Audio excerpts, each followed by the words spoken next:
সুন্নাত রাসূলিহি 147 নম্বর হাদিস। ওমর ইবনুল খাত্তাব তাওরাত কিতাব পড়তেছিলেন। কি কিতাব? কি কিতাব? কথা বলেন। তাওরাত। এই কিতাব পড়তেছিলেন। আবু বকর আর আল্লাহর নবী একসাথে আসতেছিলেন।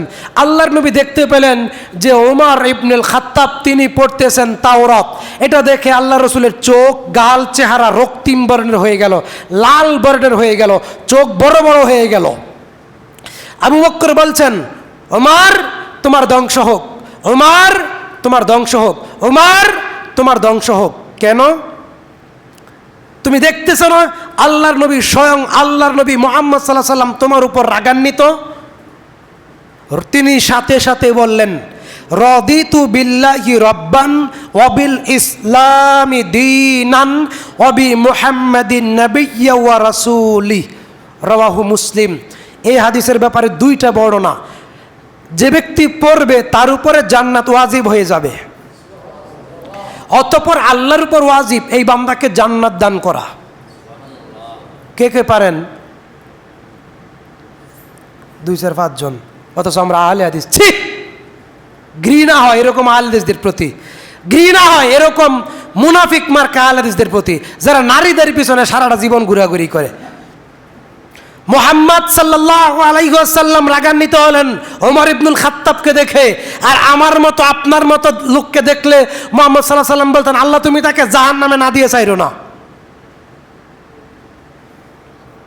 কারণ আমার দাড়ি চাচা, টাকরা নিচে ফ্যান, সারা রাত হিন্দুদের মতো। আবু ওসমান উবাদা ইবনে সামিত রাদিয়াল্লাহু আনহু বলেন, রাসূল সাল্লাল্লাহু আলাইহি ওয়াসাল্লাম বলছেন, এমন একটা সময় আমার উম্মতের উপর আসবে, আমার উম্মত অমুসলিমদের সাথে মিশে যাবে। আমার উম্মত অমুসলিমদের সাথে মিশে যাবে।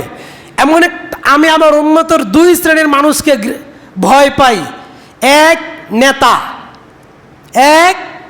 নেতা, নাম্বার 2 ভুয়া ভণ্ড প্রতারক আলেম। এই 2টা বাক্যের পরেই বলছেন যে আমার উম্মত মুশরিকদের সাথে, অমুসলিমদের সাথে মিশে যাবে। কিভাবে? অমুসলিমেরা গান বাজনা বাদ্যযন্ত্র বাজায়, আর নামদারি মুনাফিক মুত্তাকি জান্নাতের সার্টিফিকেট দুনিয়ায় থাকতে পাইয়া যায় এমন মুসলমানেরাও সারা রাত বিয়ের অনুষ্ঠানে গান বাজনা বাদ্যযন্ত্র বাজায়। অথচ মুসলিম সমাজ, আবার আহলে হাদিস সমাজ, ধিক্কার জানাই, ঘৃণা জানাই ওই সমস্ত সমাজপতিদের প্রতি, ওই সমস্ত সমাজের আধিপত্য বিস্তার লাভ করে আছে যারা সমাজের নেতৃবৃন্দ, প্রতাপশালী ব্যক্তি। আল্লাহর পক্ষ থেকে আপনাদেরকে ধিক্কার জানাই। আপনাদের প্রতিপত্তি, আপনাদের প্রভাবপত্তি, আপনাদের ক্ষমতা আর আপনাদের নেতৃত্ব আপনাদের জাহান্নামে যাওয়ার জন্য যথেষ্ট। ক্ষমতা থাকা সত্ত্বেও আপনারা মানুষকে বাধা দিলেন না। আবু দাউদের বর্ণনা, সহিহ বর্ণনা, রাসূল সাল্লাল্লাহু আলাইহি ওয়াসাল্লাম বলছেন, কোন কওমের মধ্যে যদি কোরআন সুন্নাহ বিরোধী কাজ হয় আর সেই কওমের প্রতাপশালী লোকেরা যদি, পরহেজগার লোকেরা যদি বাধা প্রদান না করে, আর যখন আল্লাহর পক্ষ থেকে গজব চলে আসবে তখন মুমিনদের উপরেও আসবে, মুনাফিকদের উপরেও আসবে, তখন এই গজব ফিরানো যাবে। কথা কি বুঝে আসছে কিনা? ও খালি মাতব্বরি করবেন মসজিদে আইসা, এই সমস্যা, এই সমস্যা, এই ভুল, এই ভুল, কিন্তু সমাজ পরিবর্তনের জন্য কোনো কাজ করতে পারবেন না। আর যুবকরা আম গাছের নিচে বৈশা সারা দিন জুয়া খেলে, সারা দিন জুয়া খেলে, সারা দিন জুয়া খেলে। ধিক্কার জানাই এই সমস্ত নওজোয়ান যুবকদের প্রতি, আল্লাহর অভিশাপ এই সমস্ত যুবকদের প্রতি।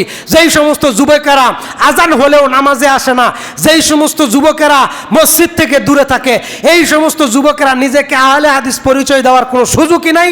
তুমি শয়তানের অনুসারী, তুমি হিজবুল শয়তান, তুমি হিজবুল্লাহ নয়, তুমি হিজবুল মুমিনিন নয়, তুমি হিজবুর রাসূল নয়, তুমি রাসূলের অনুসারী নয়, তুমি আল্লাহর দল নয়, তুমি শয়তানের দল। কারা? যেই যুবকেরা নামাজ না পড়ে থাকে। আল্লাহ তাআলা কোরআনুল কারীমে বলছেন, যারা প্রতিশ্রুতি রক্ষা করে রূহের জগতে, আল্লাহ রাব্বুল আমিন সমস্ত রূহকে সামনে এনে আল্লাহ তাআলা বলছেন, আলাস্তু বিরব্বিকুম, আমি কি তোমাদের রব নয়? সূরা আরাফ থেকে বলছি। আল্লাহ বলছেন আলাস্তু বিরব্বিকুম। কথা কি বুঝেন? কি বুঝেন? আমরা যখন পৃথিবীতে আসি নাই রূহের জগতে, সমস্ত নবী রাসূল সাহাবী ইমানদার মুত্তাকি কাফের সবার